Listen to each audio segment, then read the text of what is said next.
He thought she was stealing, until 3 kids who looked just like him called her mom. Elliot squinted. The woman, who had just stepped out of his office, looked disturbingly familiar. She held a file in one hand, her posture calm, like she belonged there. He approached, voice guarded. "Who are you? Who let you in here?" She didn't answer. From behind the hedges, 3 children ran toward her. "Mom! Mommy!" Their voices echoed through the marble courtyard. All 3 stopped beside her. One of them looked up at Elliot and said, "You're the guy from the videos Mom always turns off." Elliot froze. His eyes locked on their faces. A resemblance so strong it rattled him. No one said another word. The wind picked up, carrying away the pieces of a past he thought he'd buried 15 years ago. Who do you think Elliot is to those children? And why has Amara come back now? Hit subscribe so you don't miss what happens next, and drop your guesses in the comments below. Amara had once been a top student at Spelman College. Pre-med, full scholarship, always at the top of her class. She didn't come from privilege. East Point, the south side of Atlanta, where the power cuts out faster than the Wi-Fi. One weekend, she took a side job at an international medical conference. White coat, name badge, polite smile. No one noticed her. Until she corrected a speaker's data mid-presentation. "Excuse me, but that number hasn't been FDA approved." The room fell silent. The man on stage looked down. Elliot Stone, Helix Care's youngest CEO. His eyes lingered on her just a second longer. After the event, Elliot walked up to her. "You're not just another volunteer, are you?" Amara smiled quietly. She didn't know her life had just taken a turn. It started with secret coffee dates after the symposium, a quiet cafe behind the research center where Amara first saw Elliot really smile. He said he liked her honesty. She didn't believe CEOs listened to interns. They kept things hidden. No one knew. No one could. Elliot once said, "The world isn't kind to people like us." 3 months in, Amara found out she was pregnant. She told him with a simple text, "We're having a baby." He called. His voice wasn't warm anymore, just one sentence. "You know this ruins everything, right?" The next day, he disappeared. No texts, no explanation. Amara understood. He chose his future, and she no longer had a choice.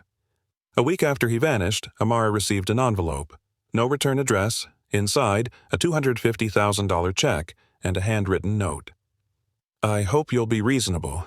This is the cleanest way forward." She didn't cry. She wasn't angry, she just felt cold. Cold deep in her bones. That night, she stood alone in her kitchen. On the table, the check. Beside it, a positive pregnancy test. She stared at them for a long time, then lit a match. The flames curled the paper, blackened the ink. Ash drifted into the sink. Amara turned on the faucet, watched it all wash away. Her eyes were dry, not because the money wasn't enough, but because it was sent like she was a mistake to be erased. Monday morning, the school called her in. She came alone. The campus doctor had filed a report. Dorm rules didn't allow pregnant students to remain. Her scholarship was revoked. Reason listed, no longer meets continuous academic criteria. She packed in silence. Her suitcase dragged across the rain-soaked floor. No goodbyes. No one asked why. She caught the last bus home to East Point. Her grandmother's wooden house stood just as it had a decade ago. The door creaked open. Her grandmother stood there. No questions, no judgment. Just open arms. That night, Amara lay in her old bed. Thin blanket, heavy stomach. A train rumbled by in the distance. Short, sharp, like a signal that life was beginning again. The clinic was packed. Amara sat alone, gripping her follow-up slip. The ultrasound flickered in rhythm with a tiny heartbeat. The doctor looked up, speaking slowly. "It's 3 boys, all healthy." She thought she misheard. 3? She didn't respond. Only tears welled up quietly. Her grandmother entered. One glance at the screen, then walked over and placed a hand on her shoulder. Amara rested her head on her chest. No one asked about the father, no one needed to. Only the sound of steady heartbeats filled the room, softly mingling with the sound of her silent tears. The hallway was long, lit with pale yellow light. Amara walked out holding the ultrasound photo close. She didn't know whether to feel joy or fear. Only that, from now on, nothing was just about her anymore. Amara started over from zero. Mornings cleaning houses, afternoons babysitting for neighbors, nights at the hospital pulling graveyard shifts. She slept barely 3 hours a day. Her feet blistered from walking. Her back ached from bending too long. She didn't complain. No one to hear. No one who needed to. Her grandmother kept the babies at night. 3 cribs, tightly packed. Sometimes one cry triggered them all. She asked for formula at the local clinic, collected diaper coupons 1 roll at a time. Every grocery run, she counted coins to the last cent. She didn't call it suffering, just whispered to herself, "I have to survive. No one's living this life for me." Amara stood at the baby formula aisle, holding a small can, $17, her bank balance $23.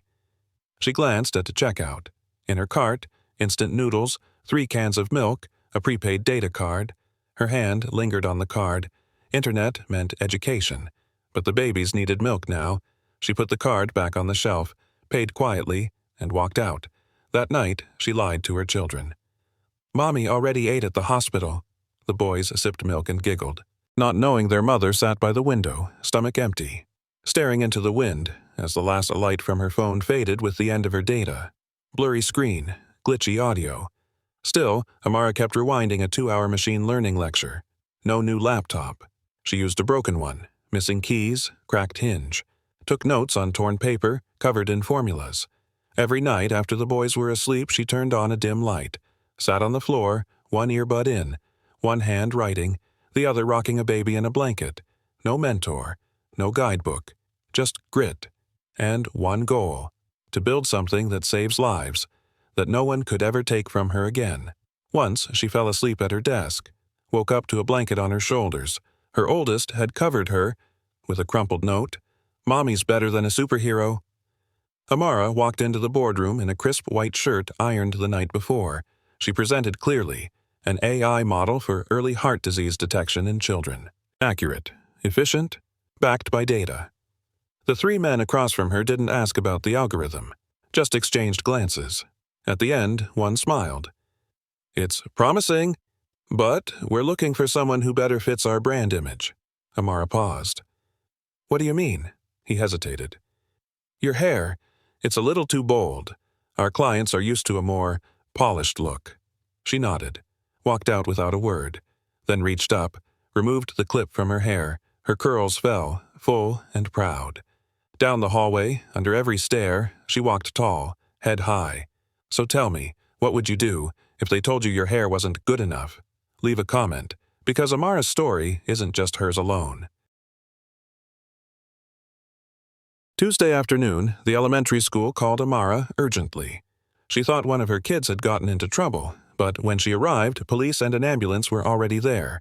A student had collapsed during PE, his face pale, heartbeat erratic. Before the teacher could respond, Amara's son, Micah, stepped in and checked his pulse. Micah said, "It's ventricular fibrillation. My mom told me if that ever happens, call 911 right away." "I already did," the medics confirmed. If help had arrived a few minutes later, the boy wouldn't have made it. The news spread quickly. A local paper ran the story. 8-year-old saves classmate using knowledge from his tech-loving single mom. That night, Amara received her first email from a medical professor. Just one line. "You taught him something no classroom ever could." The garage behind her grandmother's house used to be a storage shed. Now it was a lab, Amara's makeshift research space with her 3 boys. A wobbly wooden desk, an old computer patched together with spare parts. Sticky notes in crayon and marker lined the walls. Amara named the project TriaCare. 3 sons, 3 heartbeats, 1 dream. An algorithm that uses heart rhythm data to detect early signs of cardiac issues in children. Micah entered the data. Zion checked for bugs. Levi colored the user interface with colored pencils. Every night, they worked under a dim yellow bulb. Each time the system completed a successful run, all 3 boys cheered like it was Christmas. Amara said nothing. She simply saved the newest version to the hard drive and titled it TriaCare V1, from a mother and her 3 angels. Amara prepared each pitch with precision. Solid data, real-world results.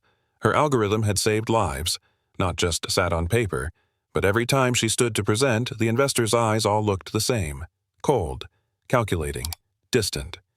After her fourth rejection, a mentor pulled her aside. "You're brilliant, no one doubts that. But investors want someone they can trust. You know what I mean." Amara stayed silent. He looked at her natural curls, her dark skin, her modest blazer. "It's not your fault. But that face isn't the one that raises millions." She nodded politely, then walked out of the building, thinking only one thing: if they can't see my value, then I'll build my own stage. The meeting took place at a sleek cafe downtown. Amara brought the latest Triacare demo. It ran smoothly, no bugs, completely functional. The investor nodded. This product could change the industry. She gripped her hands, heart racing. Finally, a real chance. But then came the condition. "We'll fund it, but with one small adjustment. You'll stay on the dev team, of course, but the CEO should be someone more relatable." Amara didn't flinch. She asked, "Who, exactly?" He smiled. "Someone with fundraising experience? Clean resume? White? Don't worry, he'll represent you well." She stood, didn't shake his hand, didn't collect her materials. She simply said, "If he's good enough to be CEO, then let him invent the algorithm too." That night, Amara came home late. Her kids were fast asleep in the corner, beside them a whiteboard they'd drawn on. "Mommy's company." She looked at the investment offer again. $10 million, but only if she gave up being CEO. The phrase, "more trustworthy face," still echoed like a quiet wound. The next morning, she walked into the investor's office unannounced, placed the contract on the table. "Thank you for the offer, but I can't accept it. This isn't just a product, it's my life's work. I'm not handing it over, especially to someone chosen just because he looks the part." Before anyone could reply, she walked out. Sunlight warmed her face. For the first time in months, she smiled, genuinely and weightlessly. Micah came home with ink stains on his shirt. He was quiet all evening, didn't eat. That night, Amara sat by his bed and gently asked, "Something happened at school, baby?" Micah looked down. After a pause, he whispered, "A kid called me a charity case. Said I live off pity, so I don't get to talk in class." Amara froze. She didn't need names, didn't need details. She just felt a sharp ache. Not for herself, but because her sons were starting to carry the judgment she had long learned to live with. That night, she stayed up rewriting Triacare's business plan. Amid the lines of code, her tears fell silently. Not from weakness, but from knowing. If she didn't stand firm, her children would drown in the bias she refused to pass on. The next morning, Amara wore a long coat, hair pulled back. She walked into the principal's office calm, unwavering. No apologies, no bowing. "I'm here to request a public apology. My son is not a charity case. Children shouldn't inherit adult prejudice." The principal stumbled. Some teachers stood by silently. Then, a parent on the school board spoke up. "I witnessed it. Her son saved another child's life not long ago. And we let him be humiliated." One voice turned into two, then three. Quiet, but undeniable. By the end of the meeting, the school released a formal apology and announced an anti-bias policy. On her way out, Micah ran into her arms. "Today, you really were a superhero, Mom." After 2 months of testing, 3 local hospitals agreed to trial Triacare. Amara didn't ask for payment. All she needed was data and a chance to prove what she believed in. The results exceeded expectations. Triacare flagged early heart anomalies in 37 children. 12 of them were transferred just in time, avoiding serious complications. One doctor called her after surgery.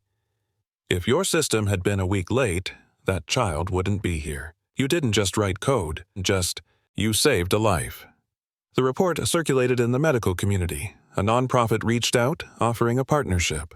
For the first time, Amara was invited as a keynote speaker, not as the mom of triplets who figured something out. She simply smiled and wrote on their whiteboard, "Triacare, 12 lives saved, more to come." Not to boast, but to remind herself. This journey was no longer just hers, it belonged to every child the system forgot. The email came at midnight. Subject line, "Official invitation, National Health Conference." Amara read it over and over.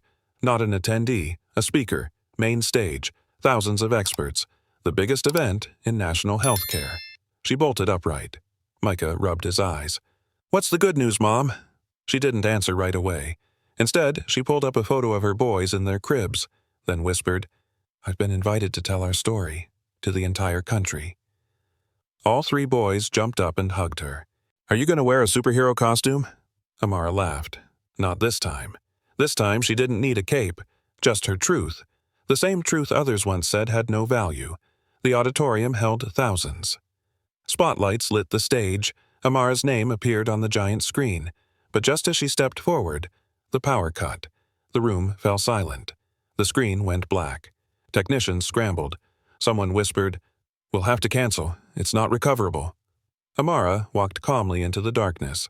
In her hand, only a softly glowing iPad. She raised it and began, "I once built a life-saving system using a nightlight in a broken garage. So, today, we can still begin with the light you hold in your hands." Flashlights lit up, one, then dozens, then hundreds. The room shimmered like a sky full of stars. Amara stood there. No slides, no projector, just her story, and a dream that had never gone dark. If it were you, would you stop when things went wrong? Or turn the moment into your spotlight? Comment your thoughts. What would you do if that stage were yours? A 2-minute video spread across social media. A woman stood in a dark auditorium, delivering a speech lit only by the audience's phone flashlights. Her voice was steady, eyes bright. Every word landed with power. Elliot sat in a dim rental apartment, shirt wrinkled, empty beer can in hand. On TV, the evening news replayed the viral keynote from the National Healthcare Conference. The anchor's voice came through. Amara Blake, founder of TriaCare, a system credited with saving 12 children in just 2 months. He stared at the screen. That face, that voice, unmistakable. The can slipped from his hand. He leaned back, eyes locked on the TV, the only word he managed, like a breath. Amara. And, for the first time in years, Elliot no longer knew which side he was on. A week later, Elliot attended a closed-door investor briefing. The company had just been revalued after its breakout at the healthcare summit. The name on the file, TriaCare. He flipped through the pitch deck, frowning. Strong algorithm, solid growth projections. The file read, "Founded by an independent dev team, CEO remains unnamed." The moderator said, "Perfect opportunity to re-enter the market. They need funding, but lack deep connections. Get in early, and you'll gain major influence." Elliot nodded, unaware that the name he was preparing to invest in was the very idea he once walked away from. The deal was signed that day. The ink was still wet, the stakes unknown, but the tables had already started to turn. Elliot was invited to TriaCare headquarters to meet the new CEO, someone he'd never met. He entered the lobby, straightened his tie, confident as ever. The boardroom door opened. A voice greeted him from inside. "Hello, Elliot." He froze. Amara stood there, back straight, gaze no longer soft. Behind her, 3 children looked up. One of them whispered, "Mom, is that the man from the photo?" Elliot looked like he'd seen a ghost. His face drained of color. The room tightened with silence. He stammered, You're the CEO?" Amara gave a calm, measured smile. "Not just the CEO. I'm also the woman you once denied, both her heart and her right to survive. Nothing left to hide." The past had finally come to collect. Elliot sat at the table, struggling for words. His eyes landed on the children, reflections of a past he had abandoned. He swallowed hard, turned to Amara. I don't just want to invest. I want to make things right. If possible, I want to come back, to you and to them." Silence filled the room. Micah stepped forward. He didn't look at his mother, only at Elliot. His voice was calm and firm. "We don't need a father." Elliot froze. Micah continued. "Mom raised us. She taught us. She protected us when you weren't there. You're here now because the company succeeded, not because we needed you." No one added a word, But in that one answer, the years of silence finally spoke.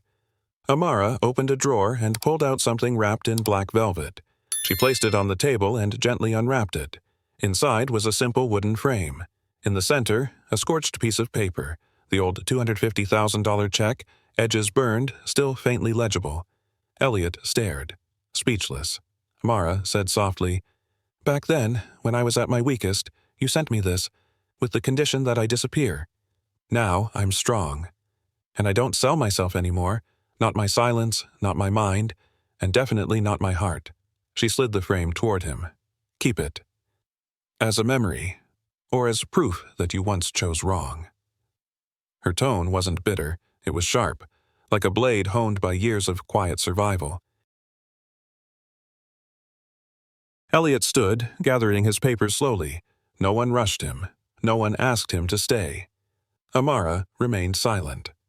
The three children sat behind her, quiet as a final answer. The glass door opened. A breeze stirred his hair. One last time, Elliot turned to look back, at the office that once belonged to a girl who didn't fit the image. Now it was the headquarters of a company saving lives, and a place where he no longer belonged.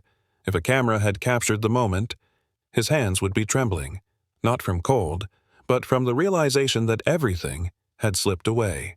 No goodbye hug, no dramatic exit, just his footsteps echoing down a marble hallway, and one brutal truth: the man who thought he had it all was now walking away with nothing but regret.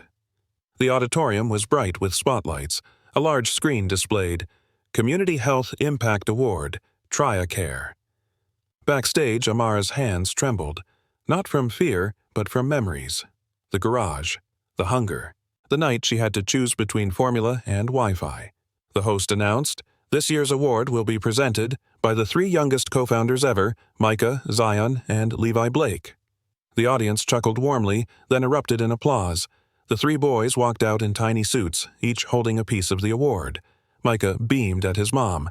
"Mom, it's your turn to get the trophy." Amara walked on stage, tears streaming. No more judgmental stares, no more, "Who's their father?" Just one undeniable answer. They were the sons of a woman who rewrote her own destiny. Mara stood at the mic, center stage. The room was silent. Soft light fell on her face. No longer tired, only steady. She began slowly, each word echoing. "I was once told my existence was inconvenient, that if I stayed quiet, if I disappeared, life would be easier for everyone else." She looked out over the audience. But I didn't disappear. I chose to show up. Even in rooms where no one looked like me, even with hair deemed unprofessional, even rocking a baby in one arm and coding with the other. One person clapped, then the entire room rose to their feet. Amara smiled, holding the hands of her three sons beside her. Her voice softened, yet carried farther than ever. "And I hope you'll choose to show up too, no matter what they say." The luxury home felt cold.